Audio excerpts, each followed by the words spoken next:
kapayapaan nagmumula sa iyo.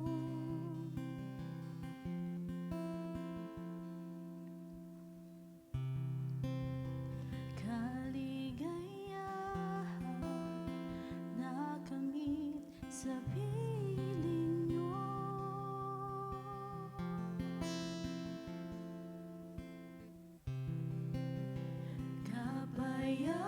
Kapayapaan nagmumula sa inyo.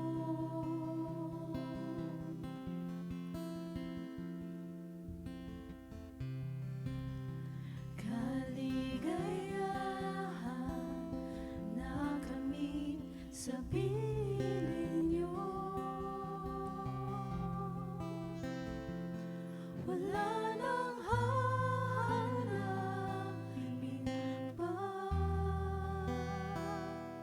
wala nang nanaisin pa, kundi mamalagi sa piling niyo,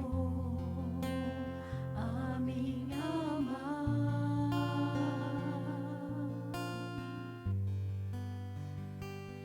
Wala nang babantay sa inyo, nag-iisang Panginoon,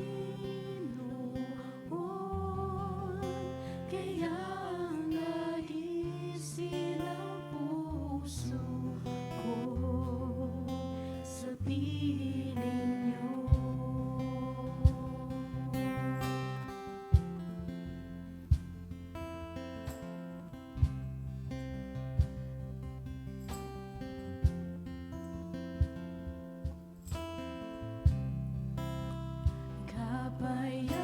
Kapayapaan nagmumula sa inyo.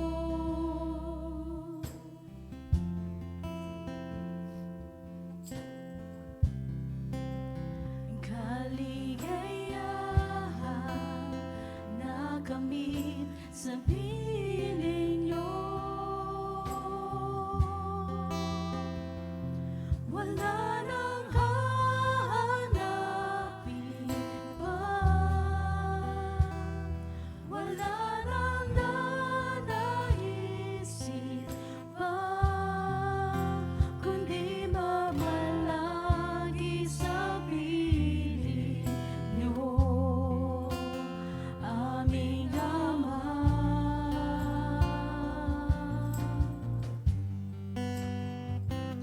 Wala nang babantay sa inyo, nag-iisang Panginoon,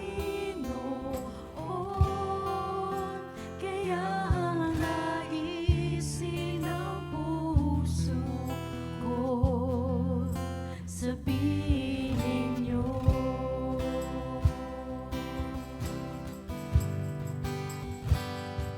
Wala nang hahanapin pa, wala nang nanaisin pa, kundi mamalagi sa piling niyo, aming Ama.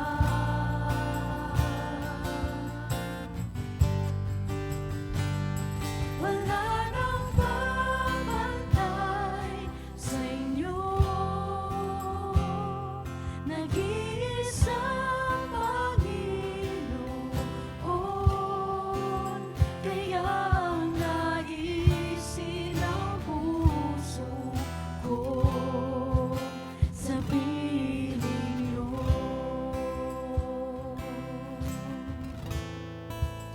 Kaya ang naisin ang puso ko sa piling niyo.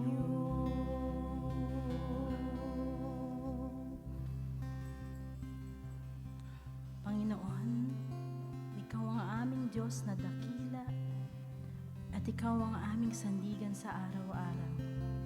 Kami ay nagpapasalamat sa iyong patuloy na biyaya, kapayapaan at kaligayahan na sa inyong piling lamang namin madarama. Buksan mo ang aming mga puso at isipan sa aming pagsamba ngayong araw na ito. Sa pangalan ni Jesus. Amen. Ayon sa mga awit, talata 16, 7-9, pinupuri ko si Yahweh na sa aki pumapatnubay, at sa gabi sa budhi ko siya ang gumagabay. Alam kong kasama ko siya sa tuwina, hindi ako matitinag pagkat kapiling siya. Magandang umaga po sa ating lahat. Inaanyayahan ko po tayo ay tumayo at umawit at magpuri sa nag-iisang Diyos na lumikha sa atin at nagmamahal ng lubos.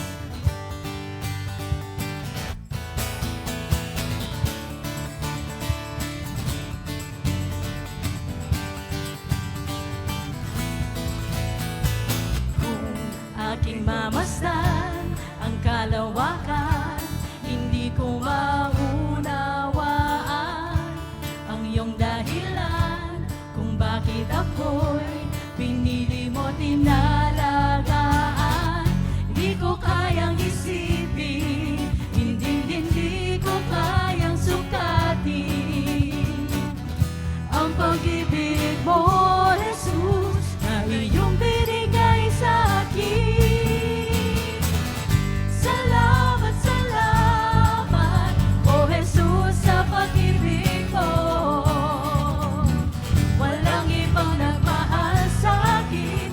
Katulad mo. Salamat, salamat, O Jesus, sa pag-ibig mo. Ako'y magsasaya sa piling mo. Awitin natin kung may pagsubok man. Kung may pagsubok man o kagipitan, ako ay may lalapitan. Ikaw, Jesus, ang aking sandigan. Hindi mo ko pababayaan. Hindi ko kayang isipin, hindi ko kayang sukatin ang pag-ibig mo, Jesus. Ang pag-ibig mo, Jesus, na iyong binigay sa akin. Salamat, salamat, O Jesus, sa pag-ibig mo. Walang ibang nagmahal sa akin ng katulad mo. Salamat, salamat, O Jesus, sa pag-ibig mo. Ako'y magsasaya sa piling mo. Buhay ko lang purihin ka. Buhay ko lang sa'yo'y sumamba. Wala nang ibang nanaisin pa, kundi pasalamatan ka. Buhay ko lang purihin ka. Buhay ko lang sa'yo'y sumamba. Wala nang ibang nanaisin pa, kundi pasalamatan ka. Salamat, salamat, O Jesus, sa pag-ibig mo. Walang ibang nagmahal sa akin ng katulad mo. Salamat, salamat, salamat, salamat, O Jesus, sa pag-ibig mo. Ako'y magsasaya sa piling mo. Muli po awitin, salamat, salamat. Salamat, salamat, O Jesus, sa pag-ibig mo. Walang ibang nagmahal sa akin ng katulad mo. Salamat, salamat, salamat, salamat, O Jesus, sa pag-ibig mo. Ako'y magsasaya sa piling mo. Patuloy po tayong umawit, pagkat ang ating Diyos ay sapat na at higit pa.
mapipigil sa pag-awit, pagkat ikaw ay mabuti. Pagkat ikaw ay mabuti. Ikaw ang aking pastol, hindi magkukulang. Sapat na, at higit pa. Ang biyaya mo'y sagana at umaabang. Sapat na, at higit pa. Sapat na sa lahat kong pangangailangan. Higit pa sa lahat kong inaasahan. Wala nang ang mahihiling pa, pagkat ika'y sapat na. Ika'y sapat na, at higit pa.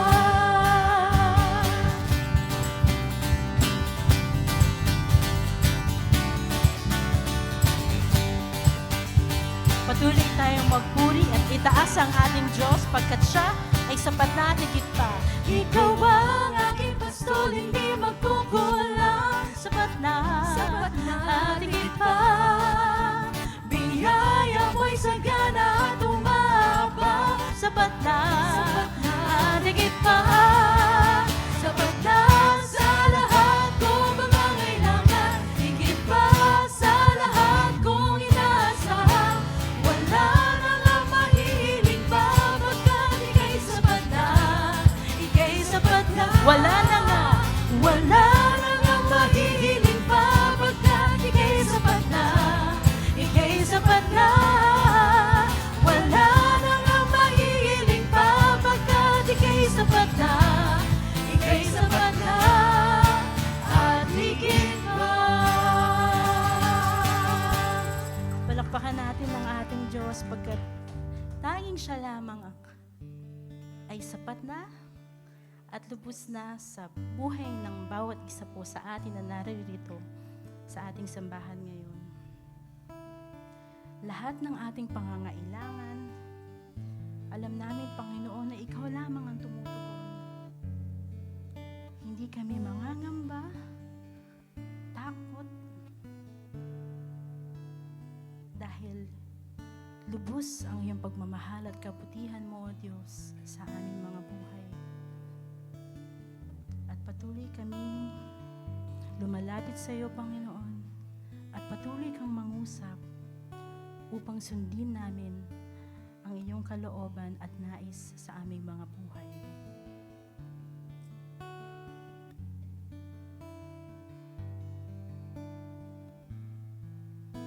O Diyos, ikaw ang tunay na dakila sa mundo. Ikaw ang haring nagmahal ng tulad ko. Ginawa mong lahat, pag-ibig mo ay tapat at wagas. O Diyos, wala nang papantay sa kabutihan mo. Ang ngalan mo'y itataas sa buhay ko. Sundin ang loob mo, iparinig ang nais mo. Sa lahat ng panahon, Diyos ka sa amin. Sa lahat ng oras, nariyan para sa amin. Panginoong Jesus, purihin ka. Dakilain ka sa buhay ko, aming Ama. Tunay nga, Panginoon, na ikaw ay dakila. O Diyos, ikaw ang tunay na dakila sa mundo. Ikaw ang haring nagmahal. Ikaw ang haring nagmahal ng tulad ko. Sundin ang loob mo, Panginoon. Sundin ang loob mo, iparinig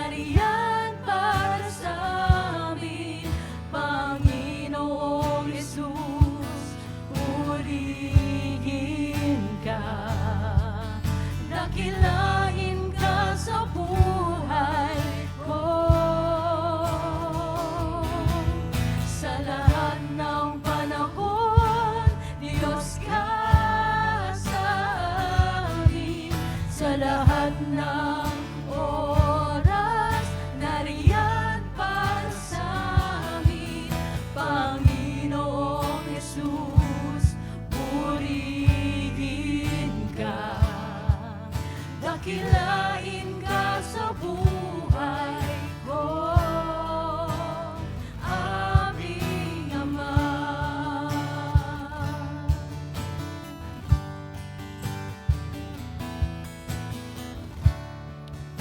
Patuloy mo, Panginoon, ipinapakita ang iyong kadakilaan at kapangyarihan, ang pagmamahal mo sa amin, at nararapat lamang na ibalik namin sa iyo ang lahat ng papuri pagkat ikaw ang Diyos sa lahat ng panahon.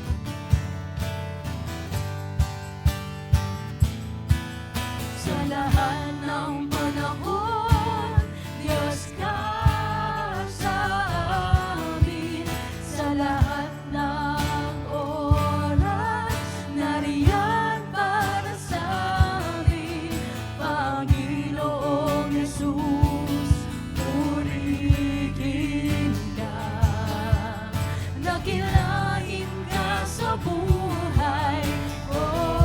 Di nagbabago, di nagbabago, Diyos ka sa amin, tanging sandigan, nariyan para sa amin, Panginoong Jesus, maghari ka, magliwanag ka sa buhay ko, magliwanag ka sa buhay ko, Panginoon, magliwanag ka sa buhay ko,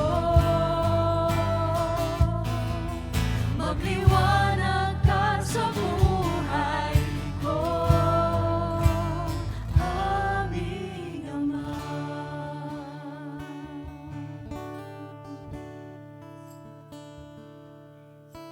Walang hanggang katapatan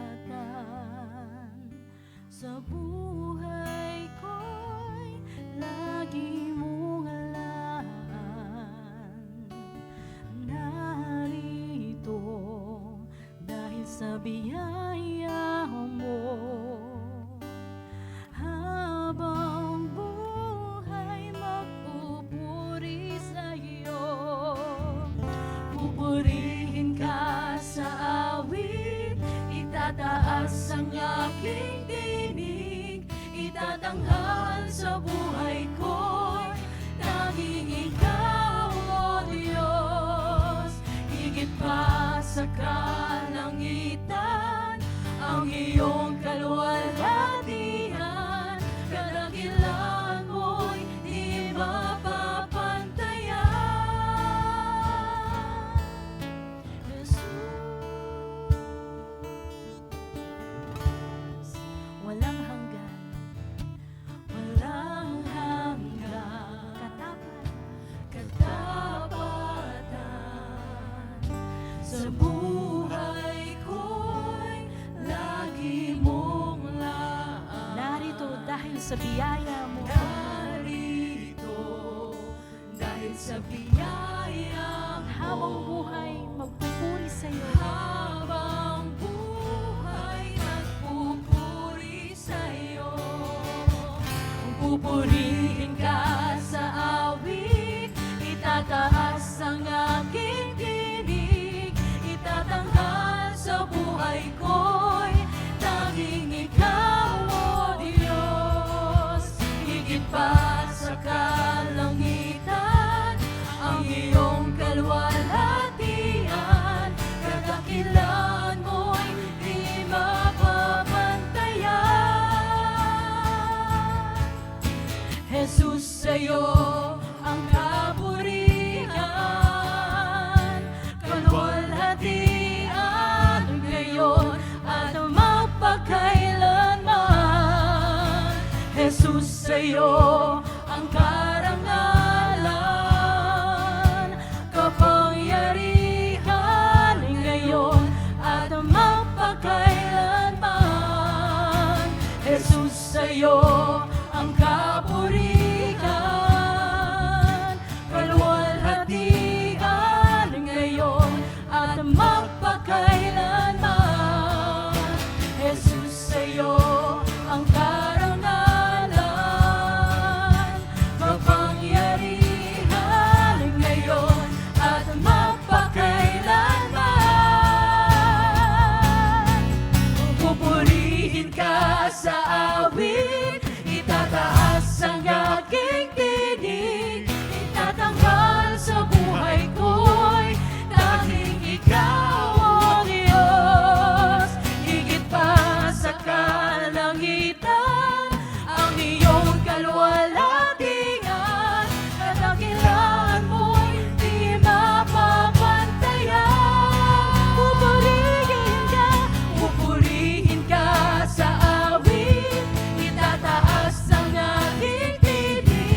Kadakilangan mo'y di mapapantayan.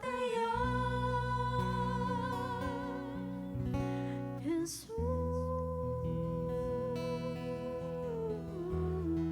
Panginoon, Ama naming sa langit, pinupuri ka namin katulad ng aming mga awiting inaalay sa iyo ngayong umaga.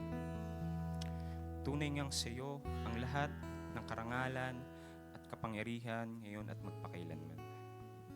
Panginoon, salamat po sa pagkakataong ito na binigay mo sa amin ngayong umaga, na kami po ay sama-sama para magpasalamat at papurian ka sa lahat ng mga biyayang pinagkaloob mo sa amin, Panginoon. Gabayan niyo po kami na ihanda ang aming mga isip at puso na maging tapat sa iyo para maging karapat-dapat na papurihan at sambahin ka. Panginoon, naway maging kalugod-lugod sa iyo ang aming mga panalangin at pagsamba at sama-sama kaming lumago para sa iyong plano mula sa iyong banal na salita. Sa matamis na pangalan ni Jesus, Amen at Amen. Palakpakan po natin ang Panginoong Diyos. Good morning po. Morning. At welcome po sa ating worship celebration dito sa GCF Northwest. At we are so blessed to see you this morning. At bago po tayo umupo, maaari pa po munang kamayan po ang inyong mga katabi. Nasa likod, nasa harapan po. At pwede rin po tayo lumakad-lakad. Good morning po. Welcome po. Magandang umaga po.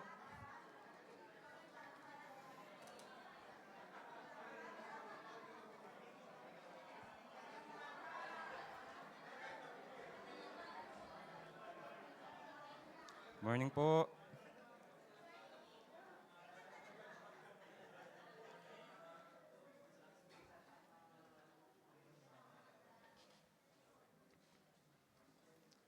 Sige po.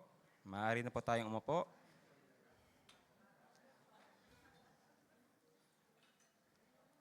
Again, good morning po sa ating worship service. At this point naman po, this is a special part po ng ating worship service. Special po ito dahil gusto po nating i-recognize o makita po ang kinukonsider po nating special. At kung first time nyo po sa GCF Northwest, maaari po po munang tumayo.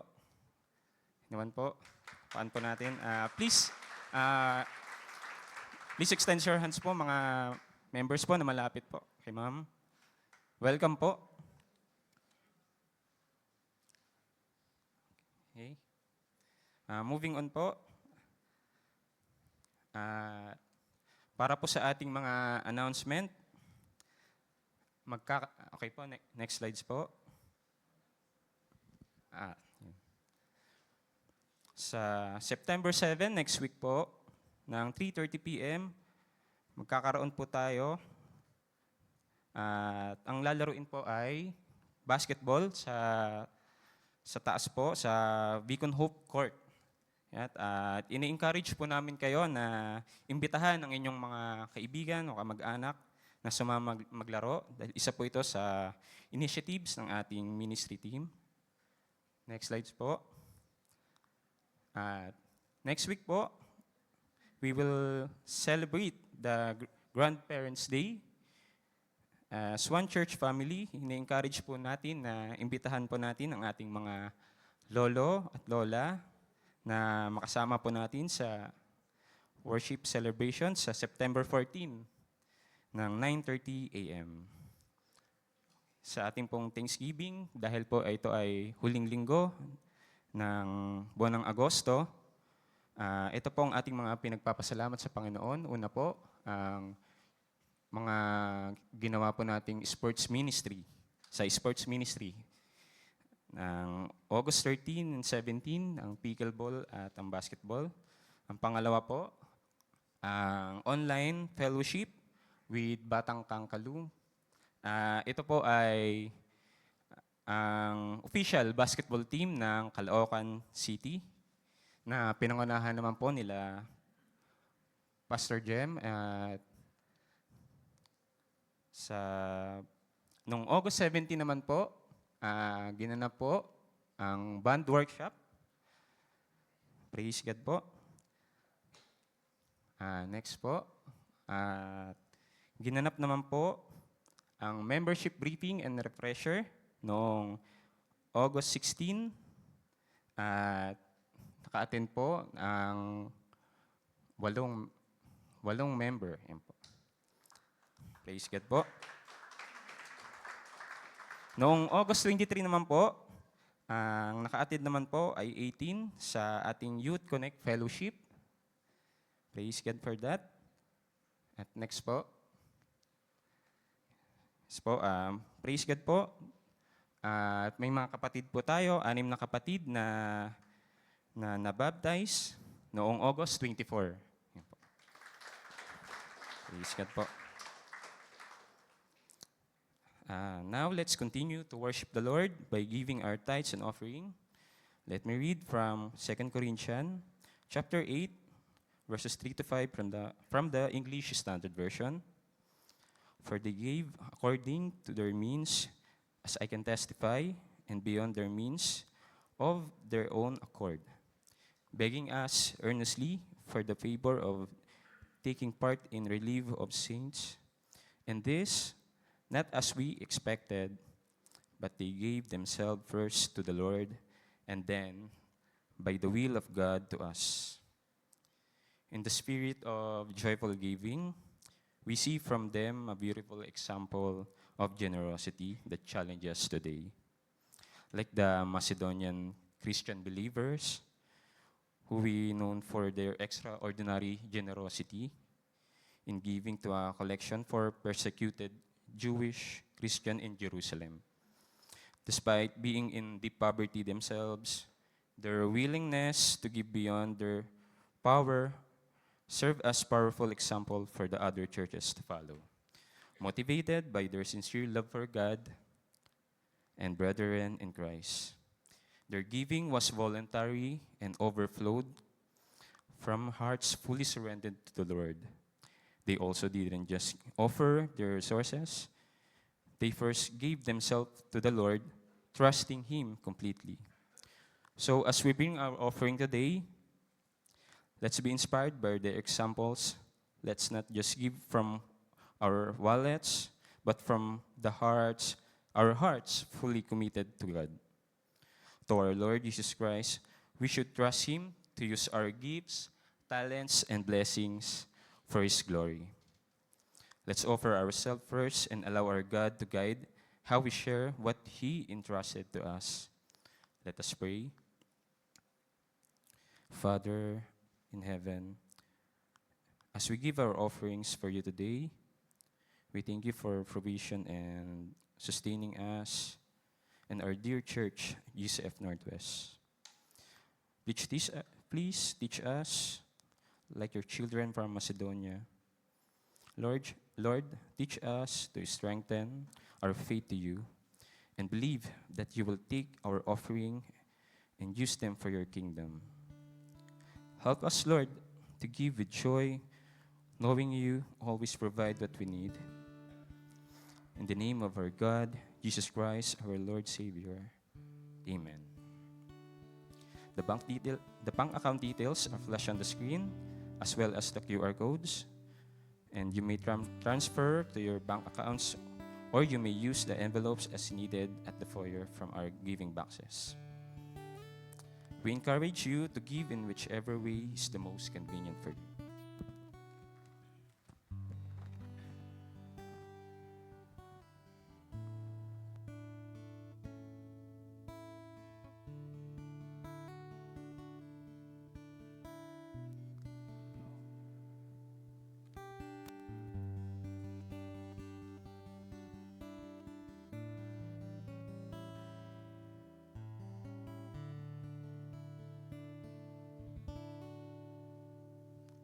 Okay, so magandang umaga. Ngayon, siguro we'll be having a special prayer para sa mga attendees natin for the IDMC, which will be on September 4 to 7. So kung maaari pong, pwede ko bang imbitahan makita yung mga maglalahok ng IDMC Pwede pa pumunta kayo sa harap? O hindi na, dyan na. Komportable na kayo dyan. So, may I offer you a short prayer? So, let's pray. Ama namin, Lord, salamat po sa oportunidad sa mga kapatid ko nito, Lord, na binigyan mo ng opportunity pumunta sa Singapore, Lord. Maraming salamat din sa mga biyaya na binigay mo para sa amin financially, Lord, na talagang malaking tulong sa kanila, Lord. Buksan mo ang puso't isipan nila doon sa mga pagtuturo mo at bahagi ay mabigay nila ang mga malalaman nila dito sa amin, Lord. Again, all the praises belongs to you, Heavenly Father, Lord. Dakila ka, walang katumbas, sandigan at lakas namin, Lord. And all the praises belongs to you. In Jesus' mighty name, amen. Maraming salamat po.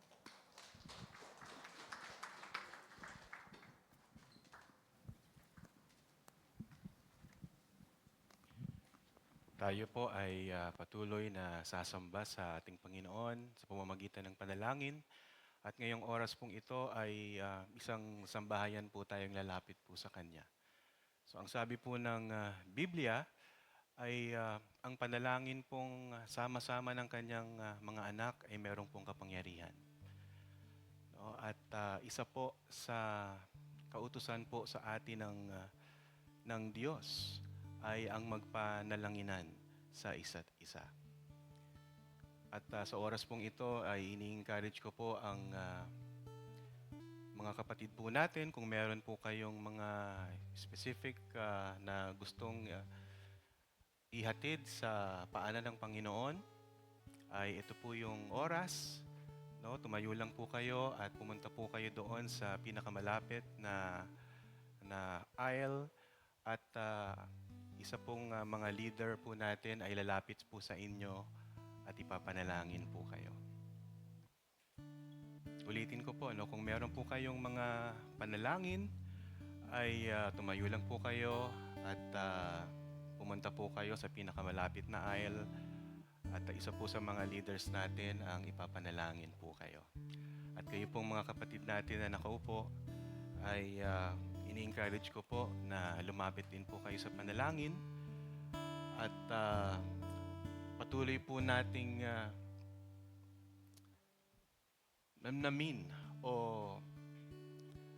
ang kabutihan ng Diyos po sa bawat isa po sa atin. Sige po, tayo pong lahat ay yumuko at isang sambahayan po tayong lalapit sa Panginoon sa pamamagitan ng panalangin.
Samahan niyo po ako sa panalangin. Aming Diyos na buhay at makapangyarihan sa lahat. Ikaw po ang may lalang ng langit at ng lupa. At ang lahat ng papurit pagsamba po ng iyong mga anak ngayong umaga. Ito po ay para sa inyong kapurihan lamang.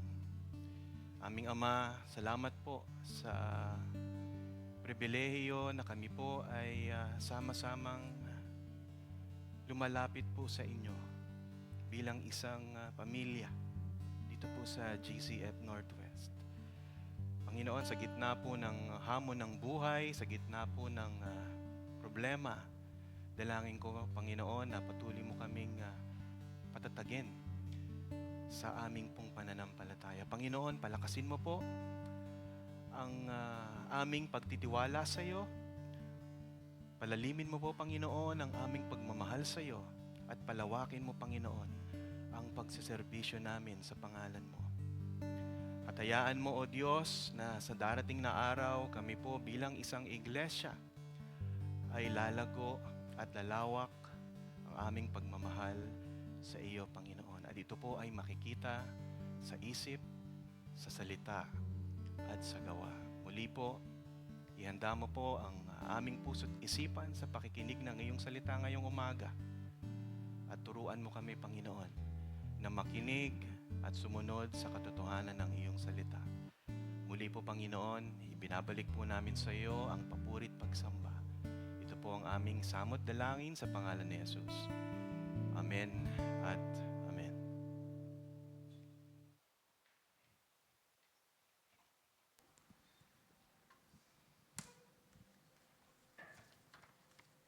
Magandang umaga po. Bilang paggalang sa pagbabasa ng salita ng Diyos, tayo pong lahat ay tumayo. Ang ating teksto ay makikita sa mga Hebreo 11, 32 hanggang 40 mula sa magandang balitang Biblia. Sabay-sabay nating basahin. Magpapatuloy pa ba ako? Kulang ang panahon para maasalaysay ko ang tungkol kina Gideon, Barak, Samson, Hefte, David, Samuel, at mga propeta. Dahil sa pananampalataya, nagwagi sila laban sa mga kaharian, nagpatupad ng katarungan, at nagkamit ng mga pinangako ng Diyos. Napaamo nila ang mga leon, napatay ang naglalagablab na apoy, at nakaligtas sila sa mga talim ng tabak. Sila'y may hina ngunit binigyan ng lakas upang maging magiting sa digmaan, kaya't natalo ang hukbo ng mga dayuhan. Dahil sa pananampalataya, ibinilik sa ilang mga babae ang kanilang mga mahal sa buhay na namatay sa pamamagitan ng muling pagkabuhay. May mga tumangging sila'y palayain, sapagkat pinili nila ang mamatay sa pahirap upang sila'y muling buhayin at magtamo ng mas mabuting buhay.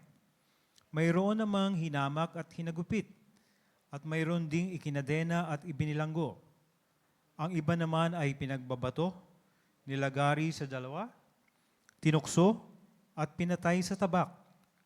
Ang iba'y nagdamit ng balat ng tupa at kambing. Ang iba'y namulubi, inapi at pinagmalupitan. Hindi karapat-dapat sa kanila ang daigdig. Nagpaggala-gala sila sa mga ilang at kabundukan. Nagtago sila sa mga yungib at lungga sa lupa.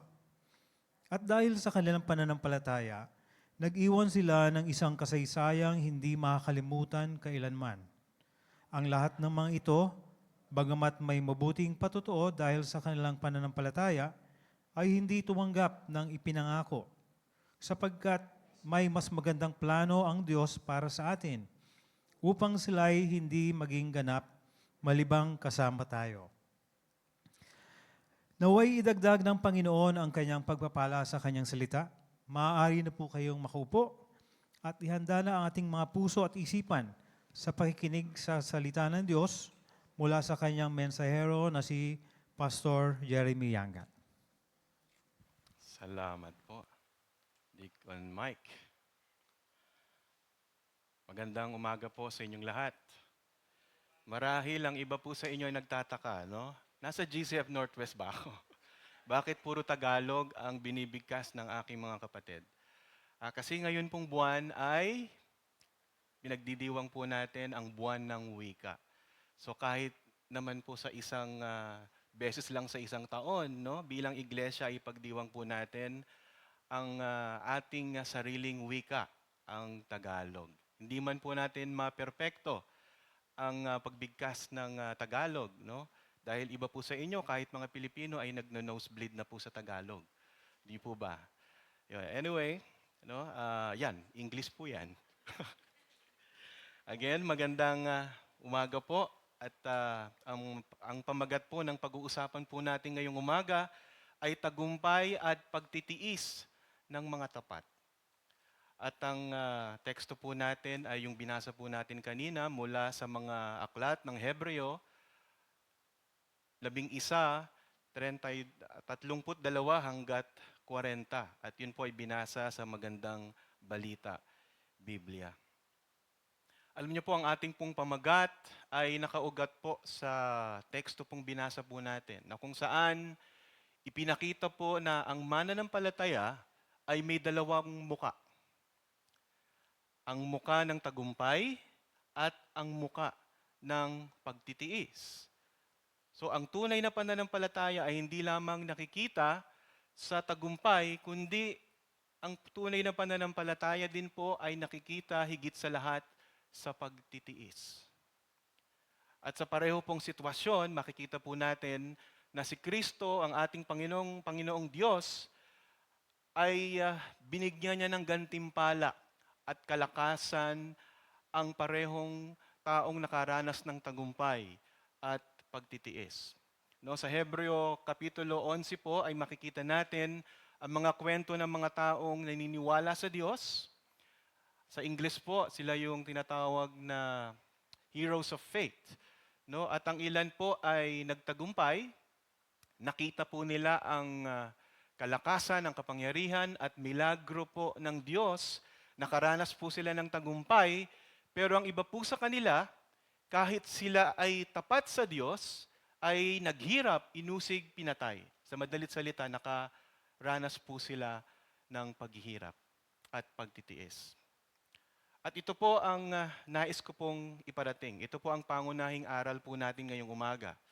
Na ang pananampalataya ay totoo at matatag sa panahon ng tagumpay o sa panahon ng pagtitiis dahil ito ay nakaugat sa Diyos na tapat.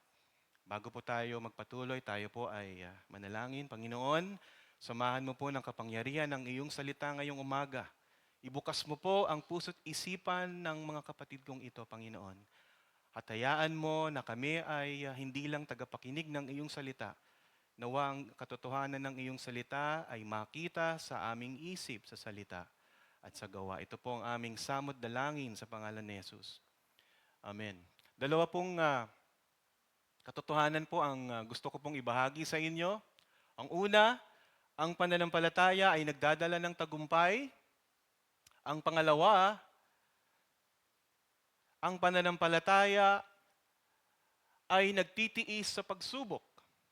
At ang huli po, ang pananampalataya ay nakatingin kay Kristo. Maaari niyo po bang basahin ito ng malakas? Samahan niyo po ako. Una po, ang pananampalataya ay nagtagumpay. Pangalawa po,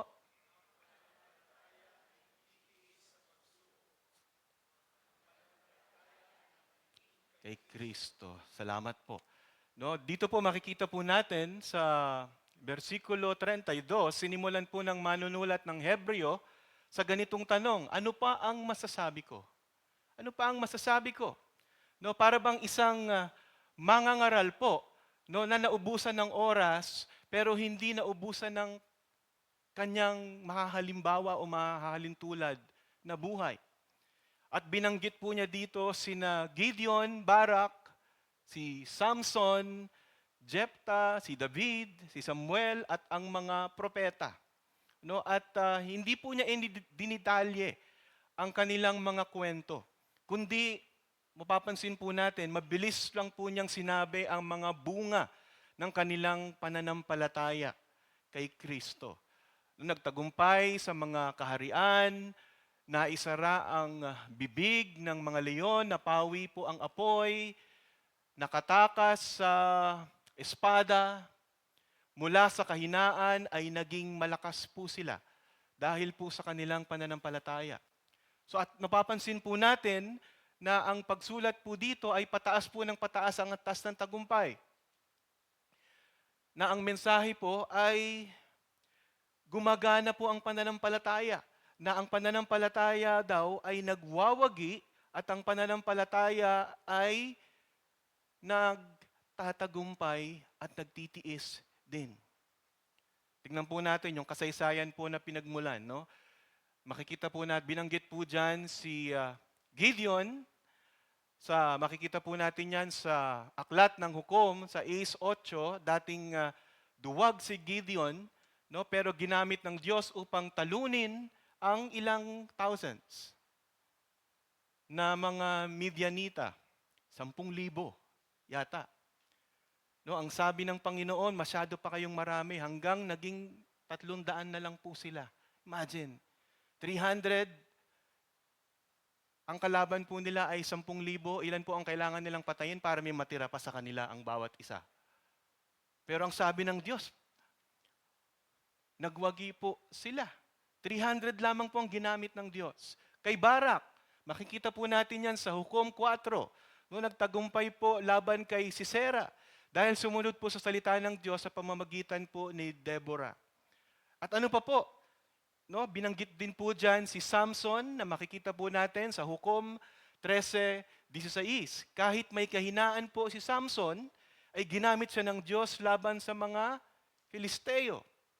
No, si Jephthah, makikita po natin sa Hukom Kabanata 11, isang itinakwil na anak pero naging instrumento po ng pagliligtas.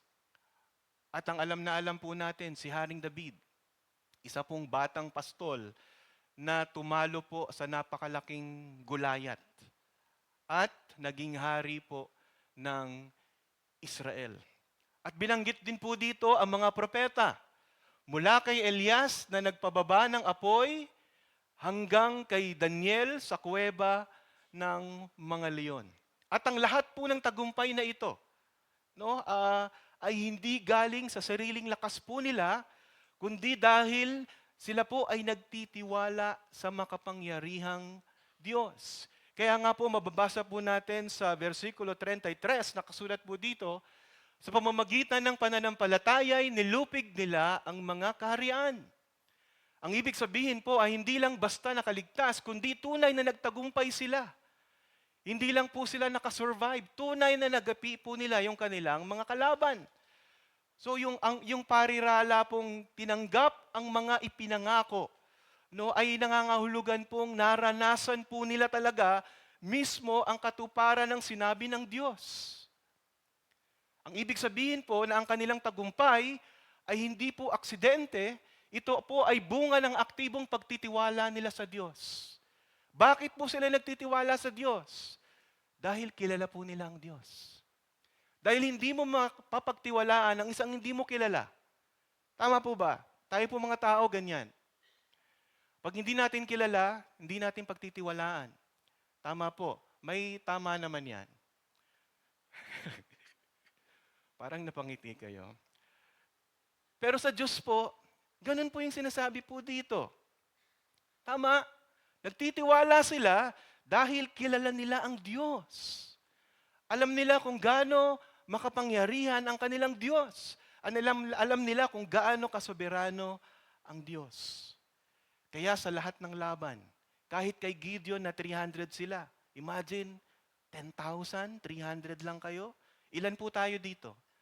Pagpalagyan natin, may 100 po tayo dito. Madadagdagan lang, times 2 lang, times 3 lang po tayo. Ganun lang po sila karami. Ang kalaban po nila yung, yung merong people power po sa EDSA. Kaya niyo po ba yon? Pero dahil sa kanila pong pagtitiwala sa Diyos, dahil alam nila na ang Diyos, hindi sila pababayaan, sila po ay patuloy at aktibong nagtiwala sa Diyos. Ang pananampalataya po ay hindi po passive o nakaupo lang. Ito po ay kumikilos ayon po sa pangako po ng Diyos. Ang sabi po sa versikulo 34, binago ng Diyos ang mahina. Mula sa kahinaan ay naging, malakas sila. Kanino po nanggaling ang lakas? Sa Diyos. mula sa kahinaan ay naging malakas sila. Ang tunay na tagumpay ay hindi sa sariling kalakasan at talino, mga kapatid, kundi sa kapangyarihan ng Diyos na patuloy na kumikilos sa ating pong buhay. Mga kapatid, siya po ay tapat, na sumusunod at kaya po niyang tuparin ang kanyang ipinangako. At sa panahon po ngayon, hindi man natin maranasan yung mga ganong laban. Pero kung titignan po natin, magiging observant po tayo, ay nangyayari na po ngayon yan. Hindi po ba? Sa panahon po ngayon, marami pong mga laban na nagaganap ng mga bansa. Yung iba pong mga superpower na mga bansa, nag-aabang na lang. Konting-kanti na lang po at maglalaban-laban na po sila. No, sa panahon po ngayon, maraming laban sa ekonomiya. Patuloy ang pagtaas po ng bilihin po natin.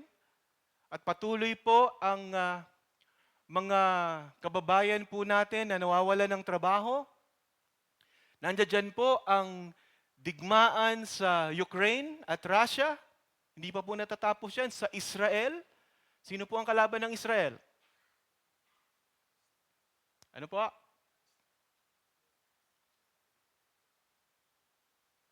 Iran. Malakas po yan. Kung titignan nyo po yung mapa, ito po yung Iran, ito po yung, ganun lang po kapiranggot yung Israel. Nangyayari na po mga kapatid yan. Dahil yan po ay sinabi na sa Biblia. Dahil tayo po ay nasa huling araw na. Alam nyo po ba yon? Na tayo po ay nasa huling araw na. Digmaan, mga banta po ng pandaigdigang gulo, at sa ating pong bansa, nandiyan po ang kalamidad. Kahapon lang po, ang taas ng baha. Kala ko, hindi po kami makakauwi. Meron po kaming binisitang kapatid sa Bulacan. Hindi po ba? So, hindi po kami nakauwi.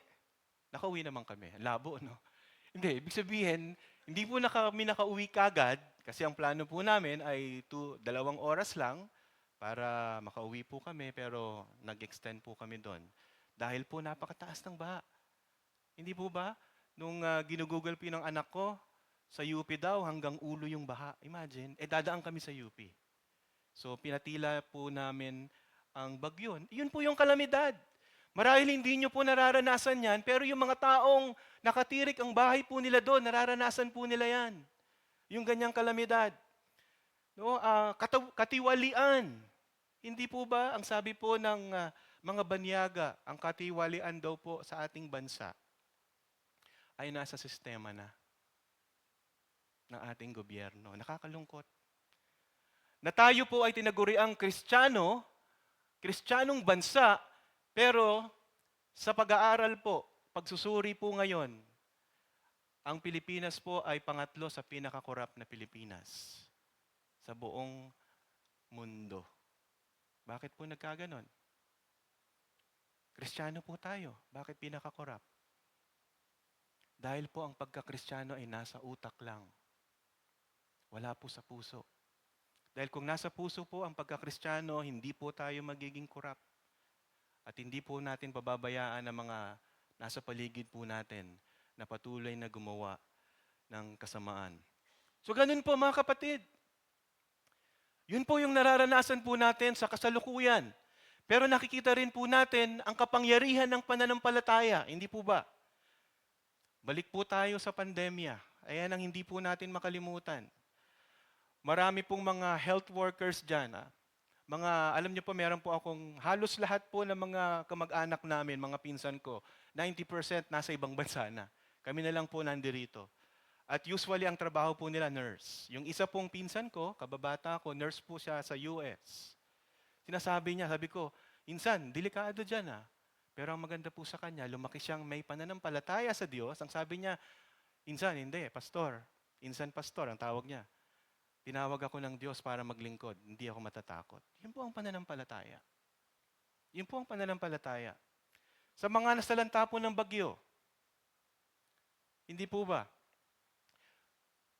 Ano po ang ginamit ng Panginoon na kanila pong tahanan? Mga maliliit na iglesia na nakapaligid po sa kanila. Hindi po dahil sa kaya po ng maliliit na iglesyang tumulong, kundi nananampalataya sila na sila ay gagamitin ng Diyos para makatulong po sa ating mga kababayan. At katulad po ni Gideon at David po dito, ordinaryong tao rin, at kagaya din po natin sila, na marahil iba-iba po ang ating pagkatawag ng Diyos sa atin. Yung iba ay magulang, guro, manggagawa. Kami po, mga pastor, no? Ang patuloy po tayong lumalaban at nagtatagumpay sa kanya-kanya po nating lugar na kung saan ay nilagay tayo ng Diyos. At sa pamamagitan po ng pananampalataya, ang sabi doon, tayo po ay magtatagumpay. Mga kapatid, kung si Gideon po ay tinalo ang malaking hukbo gamit ang 300, gusto ko pong sabihin sa inyo, kaya mo ring harapin ang takot mo sa tulong ng Diyos. Kung meron ka mang takot, kung meron ka mang problema ngayon na hindi mo solusyonan, sa tingin mo, Pastor, hindi mo naiintindihan. Pastor, hindi mo nararanasan ang sakit ng pangangatawan. Well, tama po kayo. Totoo po yan. Pero sinasabi ko po sa inyo ngayon, manampalataya po kayo sa Kanya. Dahil pag nanampalataya po kayo sa Diyos, mararanasan mo ang kalakasan at ang paggawa ng Panginoon sa buhay mo. Kung si David po ay nakatalo kay Goliath gamit ng tirador, kaya po nating humarap sa mga higante ng buhay, ng pagsubok.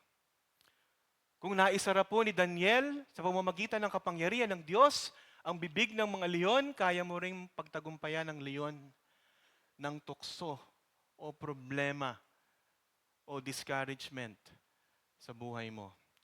Dahil ang layunin po ng Diyos,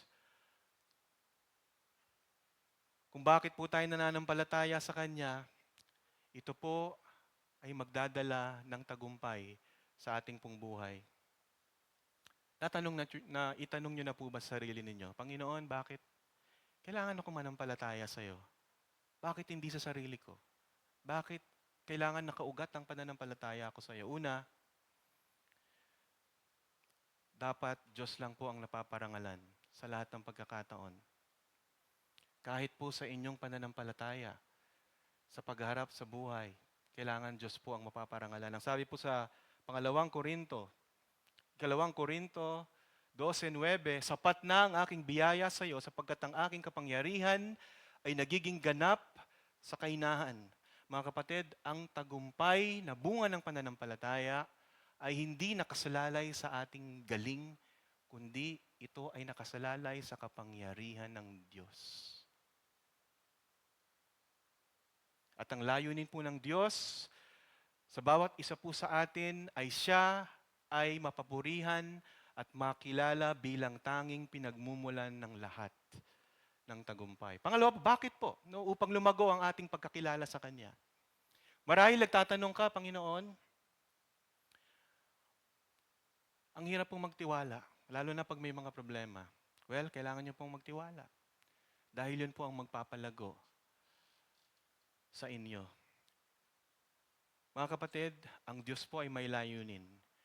Kung bakit ang pananampalataya ang nagdadala ng tagumpay sa buhay po natin. Una, upang siya ay maparangalan, upang tayo ay mahubog at lumago. Pangalawa, at ang huli po, upang ang mundo'y makakita ng patotoo ng kanyang kapangyarihan.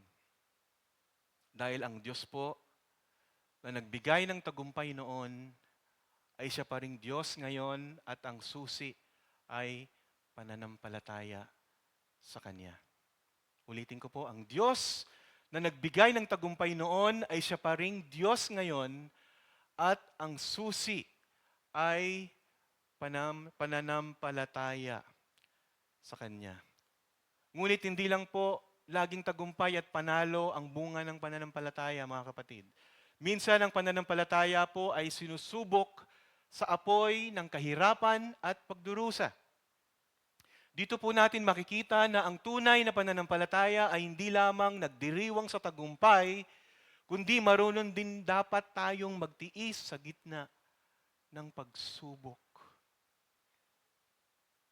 Ang sabi po sa versikulo 35, sa pangalawang bahagi hanggang 38, ang sabi po dito sa 35, ngunit ang iba'y pinahirapan. Ngunit ang iba'y pinahirapan.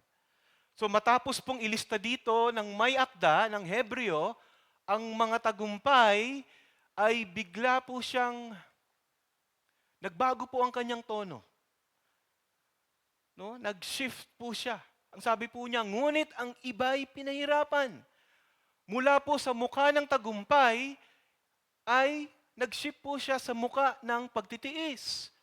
No, ang salita pong ang iba po dito ay nagpapakita po ng matinding pagkakaiba o contrast sa English, no? Na may mga nagtagumpay ngunit may iba ring nagdurusa.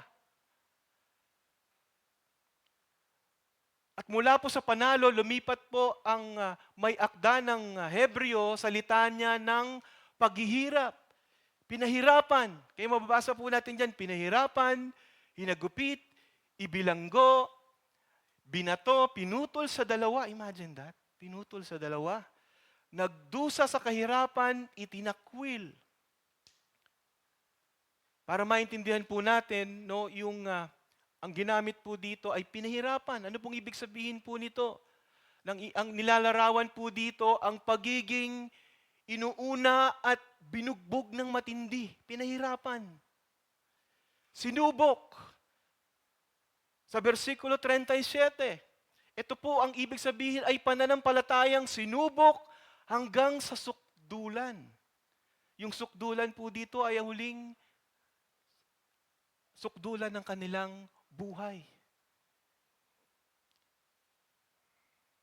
Pinahirapan, ngunit tumangging palayain. Pinutol sa dalawa. Nagpagala-gala sa ilang at bundok. Mga kapatid, ang punto po dito ay ito. Kahit sila po ay nakaranas ng pagtitiis at hindi tagumpay, hindi po sila talunan sa mata ng Diyos. Sila po ay saksi na ang pananampalataya ay buhay kahit sa gitna ng kadiliman at pagsubok. Mga kapatid, ang pananampalataya po ay hindi po nangangako ng laging kaginhawaan. Ang pananampalataya po ay hindi po laging dapat tayo ay panalo. Ang mga nagdurusang mananampalataya po ay hindi po iniwan ng Diyos. Sa halip po sila'y, ang sabi doon, mahalaga sa Kanya. Ang sabi po niya doon, hindi karapat-dapat sa versikulo 38, ang sanlibutan para sa kanila. Ito po ay larawan ng pagtitiwala nila sa pangako po ng Diyos kahit hindi po nila nakita ang katuparan ng pangako po ng Diyos sa kanila pong buhay. Yung pagpatay po sa mga Kristiyano nung unang panahon, mga kapatid, nangyayari din po ngayon na yan.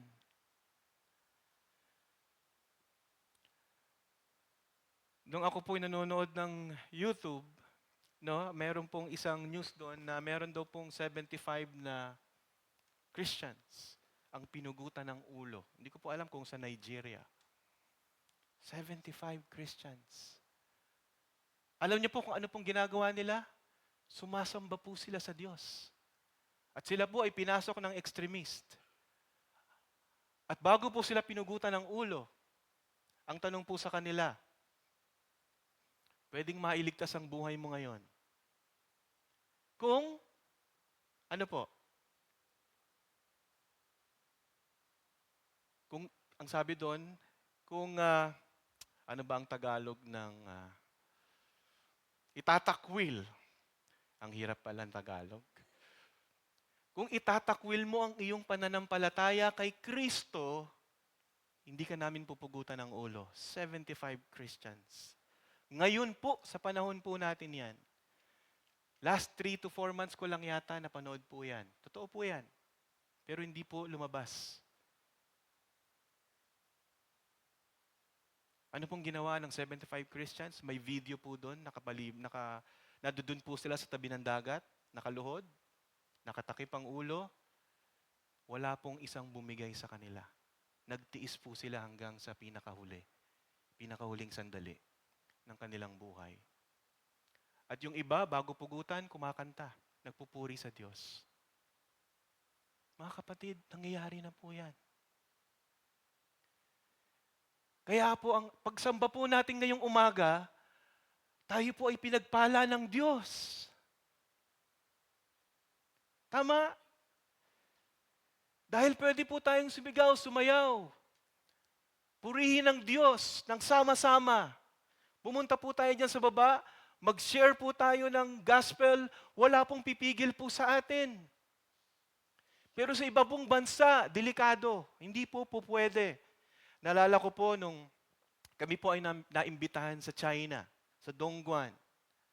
Alam niyo po, pinapayagan naman po sila doon na mag-hold ng kanila pong pagsamba. Pero bawal po silang direkta na mag-share ng gospel doon sa local. Pero alam niyo po ang testimony nila, Pastor, alam niyo ba, nakikita namin pag may mga bisita, mukhang padala ng gobyerno yan. Minamanmanan po sila. At isang linggo yata kami nag-stay doon or one and a half, 2 linggo po. No? Pagkaalis po namin, nabalitaan po namin na pinasok po yung kanilang iglesia. Sinira po yung safety box nila at kinuha po yung kanilang mga tithes and offerings sa loob. Kasi hindi po pwedeng magbangko. Nakakash lang po sila. Alam niyo po kung magkano, million po yun. Kasi mga engineer po ito na nagtatrabaho sa China. Malalaki po ang kanila pong mga sweldo. Bonus pa lang, panalo na. Buhay na po. Pero ganun po ang nararanasan nila. Tama po ba? At minsan pinadalan po sila ng warning na kahit wala po silang ginagawang masama. Diba? Kung di kayo titigil, ay ikukulong namin kayo. Ganun po yung paghaharas ng gobyerno. Mga kapatid, hindi po natin nararanasan yan dito.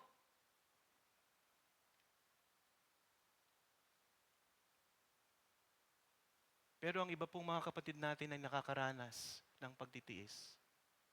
Kung tatanungin ko po kayo, ano pong pagtitiis ang nararanasan po ninyo ngayon? Ito po ba ay life and death situation? Na minsan, konting delay lang ng Panginoon sa mata natin ay nagrereklamo na tayo. Panginoon, konting kahilingan lang naman, hindi mo pa binibigay, nagrereklamo na tayo. Pero ang mga kapatid po natin sa ibang bansa, nasa bingit ng kamatayan dahil sa kanilang pananampalataya. Kaya nyo po bang sumamba na ganun po, na meron pong na may ganong challenges po sa atin? Ano po kaya ang itsura ng GCF Northwest? Pag nilipat po tayo doon sa China, tayo rin po ba ay magiging matapat at patuloy na lalago sa Panginoon? Patuloy na magtitiis? O tayo po ay bibigay at pipiliin po natin ang pinakamabilis?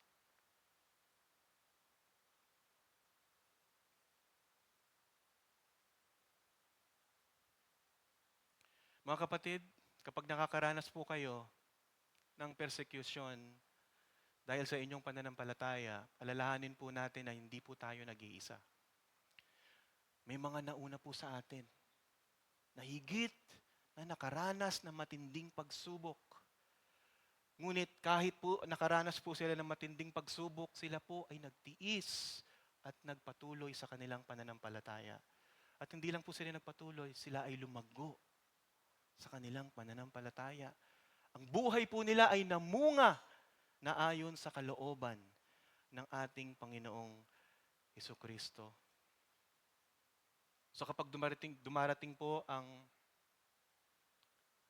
kawalan, problema, sakit, Sa halip na tanungin po natin, bakit, Panginoon? Manalangin po tayo sa Diyos at ipanalangin po natin, Panginoon, tulungan mo akong magtiis at luwalhatiin ka sa sitwasyon ko. Mahirap po yan. Lalo na yung nakakaranas po ng sakit. Hindi ko po maiintindihan. Pero ito lang po ang masasabi ko. Huwag mo nang ubusin ang iyong lakas at isip sa pagtatanong sa Diyos. Ubusin mo ang lakas mo sa panalangin at panalangin mo na, Panginoon, tulungan mo akong magtiis at luwalhatiin ka sa sitwasyon ko. Mga kapatid, hindi man tanggalin ng Diyos ang problema mo.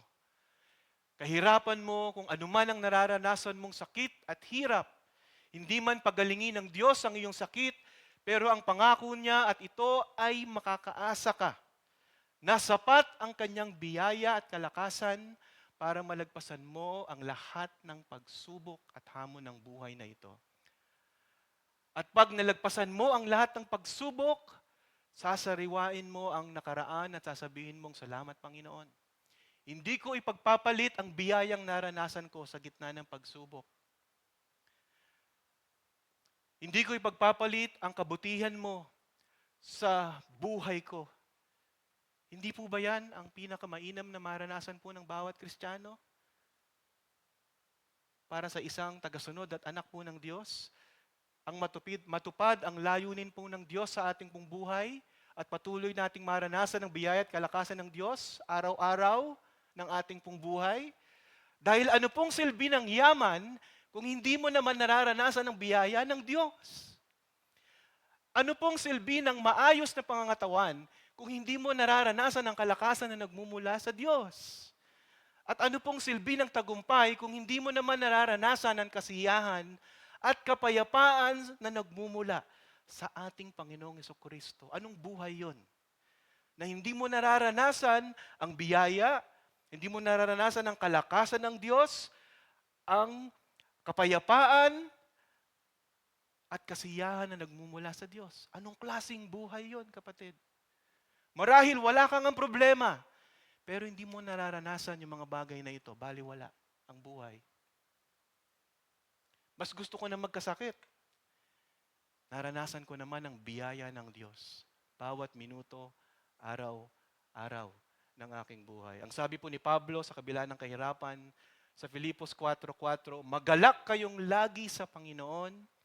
Inuulit ko, magalak kayo.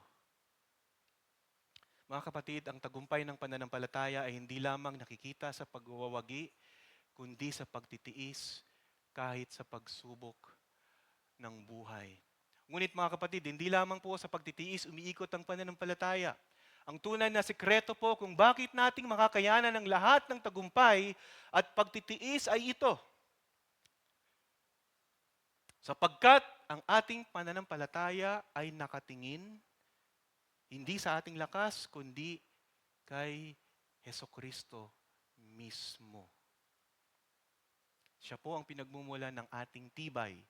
Siya po ang pinagmumula ng ating lakas at tagumpay. At yan po yung sinasabi po dito sa versikulo 39 hanggang 40. Dito po, napakaganda. Dahil tinapos po ng manunulat ng Hebreo ang kabanata 11 sa isang nakakagulat na pahayag. Ang sabi po dito, bagamat pinuri sila dahil sa kanilang pananampalataya, hindi nila natanggap ang katuparan ng pangako sapagkat may mas mabuting bagay na inihanda ang Diyos para sa atin upang hindi sila maging ganap ng hiwalay sa atin. So ito po ang resolusyon ng buong pananampalataya. Pinuri po sila, inaprubahan po sila ng Diyos, ngunit hindi po nila nakita ang ganap na katuparan sa buhay po nila. No, ang ibig sabihin po, ang pananampalataya po nila ay laging nakatingin lang dun sa panghinaharap. Lagi po silang nakaasa sa Mesaya. Hindi po nila nakita yon. Pero tayo po, nakita po natin ang katuparan ng pangako ng Diyos. Last 2,000 years ago. Naniniwala po ba kayo? Last 2,000 years ago, na naparito ang kaisa-isang anak ng Diyos para tayo po ay magkaroon ng kaligtasan. Ang mga pananampalataya po sa lumang tipan ay nabuhay bago dumating si Kristo. Naniwala po sila sa mga pangako po ng Diyos, pero hindi po nila nakita ang katuparan ng Mesaya. Naghintay po sila sa bagong tipan, ngunit pumanaw po sila na hindi po nila nakita yung katuparan ng Mesaya, ng pangako po ng Diyos. Kagaya po ng sinabi ko kanina, tayo po naman ngayon ay namumuhay pagkatapos ng kamatayan at pagkabuhay na muli ni Kristo. Nasa atin po ang pribilehiyo na makita ang katuparan ng lahat ng iyon. Sa madaling salita po, nabuhay sila sa pananampalataya sa mga anino. Pag-aralan po natin yan. Tayo po ay nabubuhay sa pananampalataya sa katuparan kay Hesus Kristo. Wow! Tayo po ay pinagpala ng Diyos. Mga kapatid, yung mga dating nagtiis, tinawag silang heroes of faith, hindi po nila nakita ang katuparan ng Diyos. Tayo nakita natin. Nandito po sa Biblia.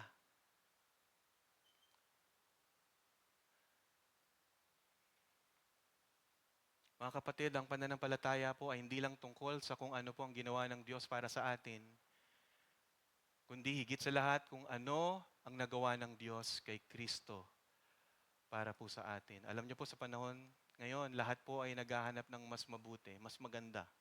Mas mabuting trabaho, mas mabuting gobyerno, mas mabuting sistema. No, ngunit ang tunay na pag-asa po ng ating bansa ay hindi po politika, hindi po pera, kundi ang ating Panginoong Jesucristo.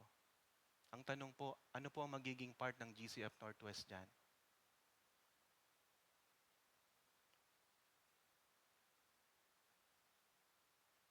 Ang mundo po ay nakatingin sa pansamantalang solusyon, ang Kristiyano po ay nakatingin sa walang hanggang tagapagligtas. Mga kapatid, wag po nating sukatin ang ating pananampalataya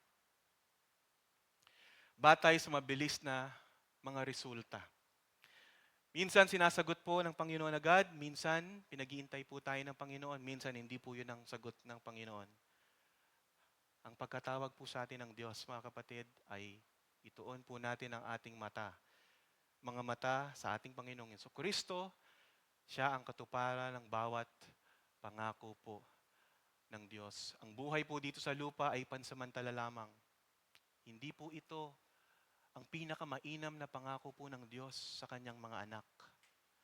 Kung naghahanap po kayo ng best life po dito, hindi po ito ang best para sa mga Kristiyano. Dahil ang pinakamainam po na buhay po natin ay ang kapiling ang ating Panginoong Jesucristo. Mga kapatid, ang pinakadakilang gantimpala ng pananampalataya ay hindi ang mga bagay na ibinigay ng Diyos, kundi ang maranasan natin ng grasya, pagpapatawad at buhay na walang hanggan sa pamamagitan ni Kristo Jesus. Gusto ko pong ikwento ang isang istorya po ni Hudson Taylor at dito po ako magtatapos. Alam niyo po si Hudson Taylor, Tagalog po kasi tayo. Hudson Taylor ay isang batang Ingles na tinawag po ng Diyos para mag-mission po sa China. Iniwan po niya ang komportableng buhay sa kanila pong bansa at naglakbay sa isang lugar na puno po ng panganib. Sa China po, naranasan niya ang matinding gutom, sakit, pagkakahiwalay sa pamilya, nawalan pa siya ng asawa at mga anak habang nasa misyon. Ngunit sa halip po na sumuko, lalo po siyang kumapit sa Diyos. Ang sabi po niya, ito po yung pinakatanyag po na sinabi po niya sa Ingles, God's work done in God's way will never lack God's supply. Sa Tagalog po, ang gawa ng Diyos na ginawa sa paraan ng Diyos ay hindi kukulangin sa probisyon ng Diyos. Mga kapatid, dahil sa kanyang pagtitiis at pananampalataya, naitatag niya ang China Inland Mission na naging daan upang libu-libong Chino ang makarinig ng Ebanghelyo. At hanggang ngayon po, bunga pa rin ng kanyang pananampalataya ang patuloy na paglago ng Kristyanismo sa China. Mga kapatid, ang pananampalataya ay hindi lang para sa magagandang araw ng tagumpay, kundi para sa pinakamadilim na gabi ng ating pong buhay. Kapag may tagumpay, magpasalamat ka. Kapag may pagsubok, magpatuloy ka, kapatid. Kapag walang kasiguraduhan, ituon mo ang iyong mga mata kay Kristo at magtiwala sa Diyos. 3 pong bagay ang gusto ko pong tandaan po natin. Madali lang po ito. Pagtiwalaan po natin ang Diyos sa lahat ng laban. Pagtiwalaan po natin ang Diyos sa lahat ng laban. Manatiling matapat sa lahat ng pagsubok at ituon ang mga mata kay Kristo lamang. Mga kapatid, maaari po ba nating iyuko ang ating ulo? Kung tatanungin ko po kayo ngayong umaga, nasaan po kayo ngayon? Nasaan po kayo ngayon? Kayo po ba ay nasa tagumpay? Ibalik mo ang kalwalhatian sa Diyos. Ikaw ba ay nasa pagtitiis ng iyong buhay dahil sa problema, kakulangan, at sakit? Kapatid, huwag kang sumuko. Kaibigan, huwag kang sumuko. Ang Diyos na tapat noon ay siya ring tapat maging sa ngayon. At kung merong mga tao dito na wala pang relasyon sa ating Panginoong Jesucristo, kaibigan, ngayon ang tamang oras para lumapit ka sa Kanya. Ibukas mo ang iyong puso, ang pag-iisip mo. Humingi ka ng tawad sa Panginoon. At sabihin mo sa Kanya, Panginoon, patawarin mo ako, hindi ko kayang iligtas ang sarili ko. At gusto kong maranasan ang pananampalataya na nagtatagumpay at nagtitiis at laging nakatuon kay Kristo. At mula ngayon, ikaw na ang aking personal na tagapagligtas at Diyos. Maghari ka sa buhay ko. Kaibigan, kapag binanggit mo yan ng buong puso at ng buong pagpapakumbaba,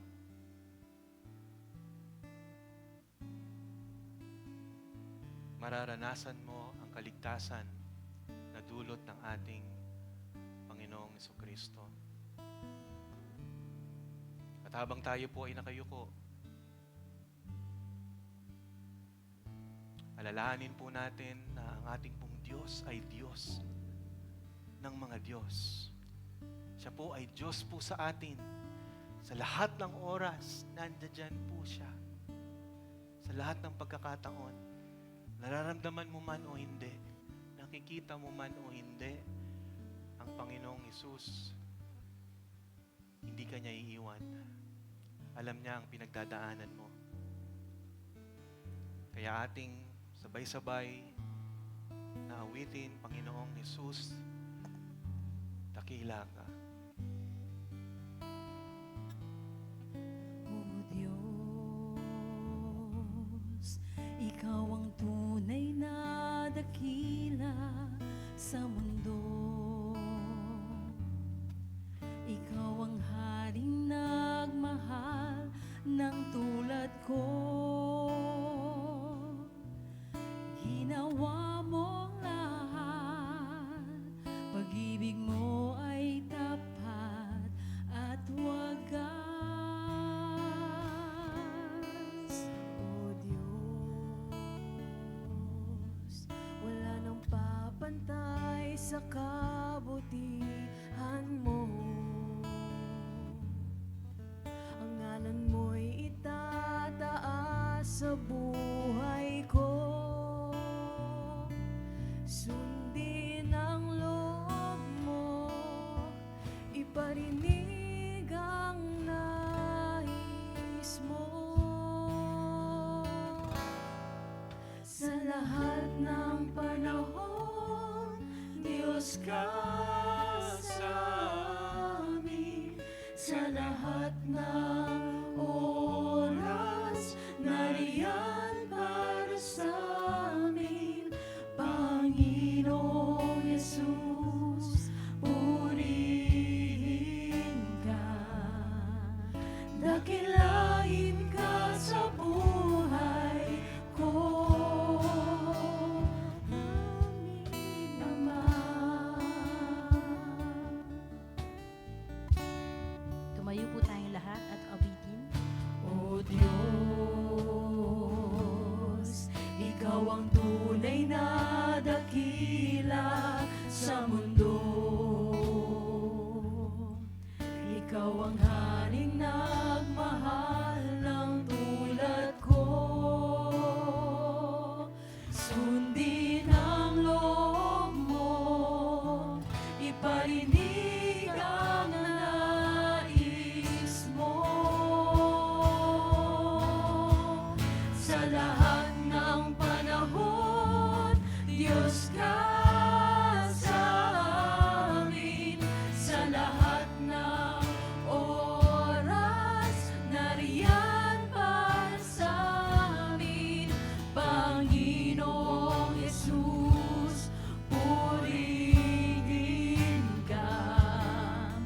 Dakilain ka sa buhay ko. Ating awitin.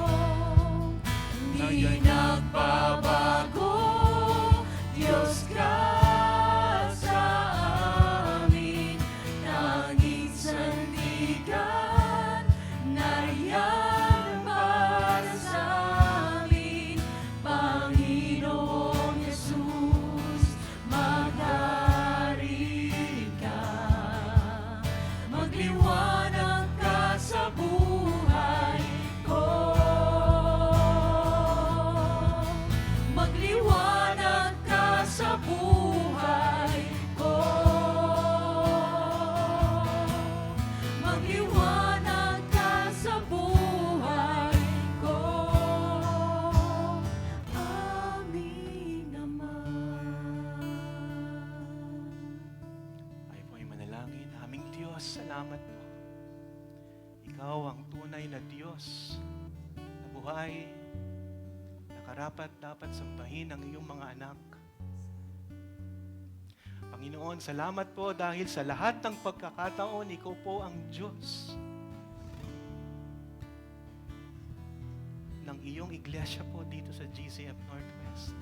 Ikaw po ang Diyos sa bawat buhay po na nandirito ngayon, Panginoon, at sa lahat po ng oras, nandiyan ka para sa amin, Panginoon.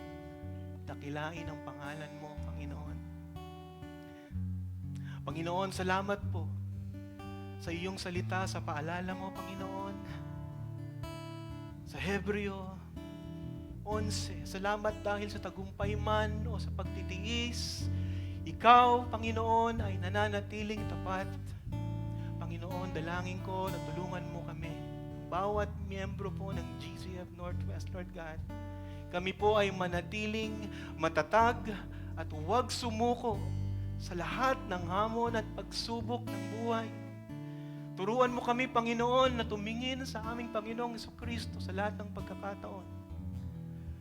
Maranasan namin, Panginoon, ang kapangyarihan ng iyong salita sa bawat buhay po na nandirito, Panginoon. Panginoon, Ikaw ang pinakadakilang Diyos na karapat dapat sambahin sa aming kalagitnaan. Kaya isang sambahayan po naming sinasabi, dakila ka aming Panginoong Jesucristo. Sa iyo po ang pinakamataas na papurit pagsamba. Ang pag-ibig ng Diyos, ang grasya ng Diyos na dulot ng kanyang anak na si Kristo Jesus, at ang pakikipisan ng banal na Espiritu ay sumainyong lahat ngayon at magpakailanman. At ang anak, lahat po ng anak ng Diyos ay magsabi ng Amen and Amen. Jesus, sa iyo ang kapurihan, kaluwalhatian ngayon at magpakailanman. Jesus, sa iyo ang karangalan,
Pagpalapakan natin ang ating tunay na Diyos pagkat siya ay tapat at dakila sa buhay natin. Patuloy tayo magtiwala sa ating Diyos. Pagpalain po tayo ng Panginoon. Ingat po sa ating lahat.